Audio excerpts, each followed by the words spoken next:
When you see former MP and current MP standing together, that means something seriously wrong that's happening. At the same time, as Mara has mentioned, she argued for transparency, accountability, and openness. I think which I have really no issue with that. I think we really need to push for more transparency on the whole deal. But underlying it, in my observation, the whole program or the whole system comes in to replace the existing system that is functioning well. So this is a big question mark when I first heard about this project. Right? We all have been paying car parks, we all have been using our gadgets, and some apps or APP are actually a product of the state government in the past. So we use them and we familiarize with them, and it's functioning quite well.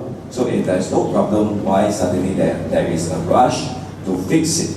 And there has been no public complaint as far as I'm concerned about the parking system. And even if any improvement was needed, as Maria has said, local councils could implement their own solutions, and we should make local governments accountable on how can they improve first before resort to other means.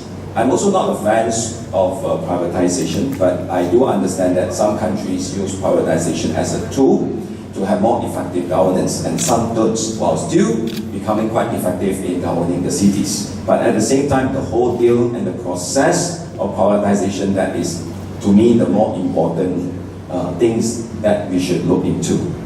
Of course, on the jurisdictional overreach is also a problem, where all responsibilities currently fall under the local government, according to Section 72 of the Road Transport Act.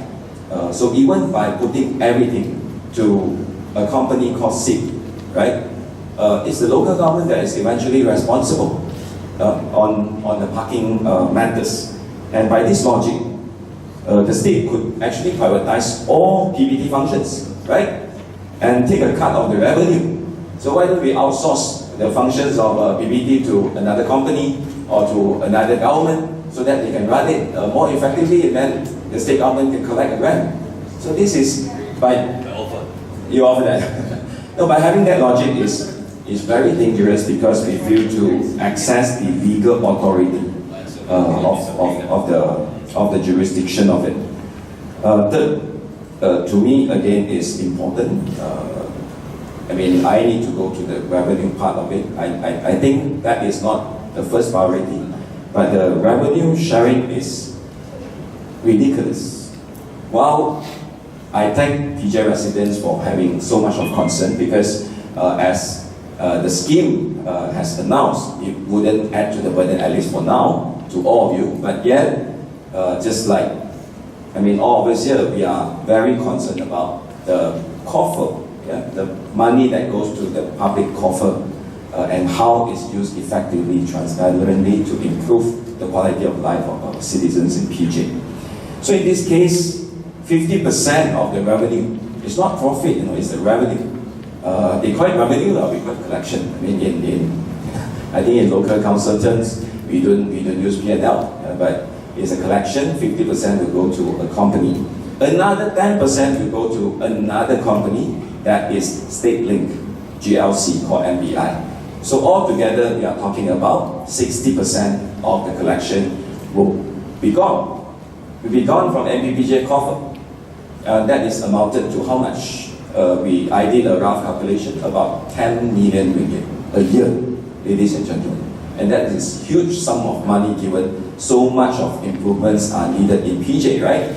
We are talking about our trees, potholes, longkang, and so many other issues remain unresolved. And just by the aim of increasing the parking rates so that we can collect more, 10 million's gone.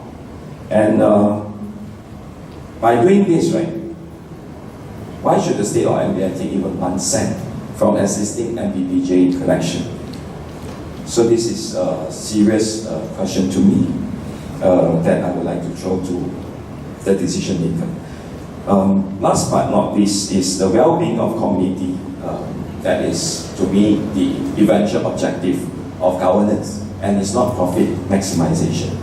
State government's objective to prioritize the public car parks to maximize the collection and make profits appear to me to have missed the most important objective of the exercise, which is the well-being and vibrancy of the community, and not the maximization of profits for private companies, state government corporations, and not even maximization of the profits for the local councils. That's why the whole scheme, 4 MPs, I think they are with us. 3 couldn't make it today, of course, but we all call for revision of the entire scheme and urge the state government, PBTs, and federal agencies to prioritize the broader mobility needs instead, such as the strategic allocation of parking bays. Imagine if we take a profit maximization mindset, we will have more and more car parks, and even if there's a need to build bus lane, as what Maria suggested, the company will say no. Yeah, let the car park continue to be there because we need car park bays to make profit. And we wouldn't have improvement because they are contradictory objectives when we have a profit maximization mindset. So solving urban mobility challenges, including the allocation of car parks and other things, requires comprehensive strategies. If it's it's a sub, it's not just sub, so looking at the whole scheme. So if it's sub, this thing to another unnamed company now, I mean, you're naming it, but I think on paper it's still not clear, that eventually the local government will lose the authority and also the planning capacity to improve our public transportation, to improve mobility, to build more walkways, to build more bicycle lanes. I think all this will give way to more parking bays. I'm not saying that we need to remove more car parking bays without any reasons. I know that some of us, we need to have a simple drop by to buy our groceries, right? Yeah, and sometimes we don't pay because it's just 15 minutes. But with the new system, the things could be very different. If we only take a profit maximization mindset, meaning you stop, you have to pay. Yeah.